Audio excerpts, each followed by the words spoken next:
Sono Elaine Avanzo Westropp Bennett e vivo qui a Ca Zen dal 1968 e non sono 2 giorni.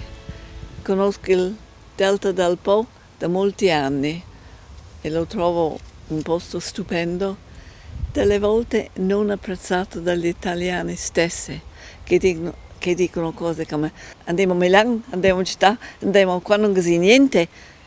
Qua nel delta del Po c'è tutto, c'è natura, c'è bellezza, c'è il fiume, ci sono le persone che sono simpaticissime e quindi delle volte gli italiani sono come dei bambini viziati con troppe giocattoli. Ca Zen è stato costruito nel 1720 dalla famiglia Zen e poi è passato nella mano dei Guiccioli. Teresa Guiccioli aveva 18 anni e suo marito 63, Alessandro Guiccioli. E lei era molto bella e molto giovane e a Venezia ha conosciuto il poeta inglese Lord Byron e suo marito lo ha mandato a Ca Zen in punizione e Lord Byron lo ha seguito.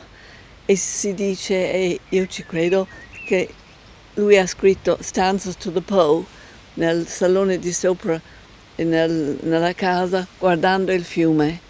Ca Zen poi è passato nella famiglia di mia suocera che erano i Casalicchio e era una grossa azienda che andava da taglio di po' di sicuro. Si diceva che i Guiccioli avevano delle terreni che arrivavano fino a Ravenna, adesso secondo me quella è un'esagerazione, comunque non era piccola. E l'Aia, che adesso è grande così, arrivava al cancello e si diceva che era grande come Piazza San Marco. Io ci sono arrivato nel 66 e ci sono sempre rimasto. E mio marito diceva andiamo a Padova, e dicevo absolutely no.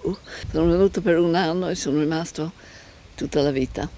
Delta del Po è un posto molto importante sotto tutti i punti di vista, un posto che fa anche paura, che ha fatto paura in passato. Penso che il Delta era un posto abbastanza semplice, abbastanza anche povera, però il nostro regina è il fiume. Noi dobbiamo guardare il fiume, che adesso con il lavoro che voi avete fatto, il fiume sembra che l'abbiamo domata. Le persone che abitavano nel fiume e nel delta ci sono rimaste. E poi è un posto che è molto speciale, molto importante, in continuo cambiamento.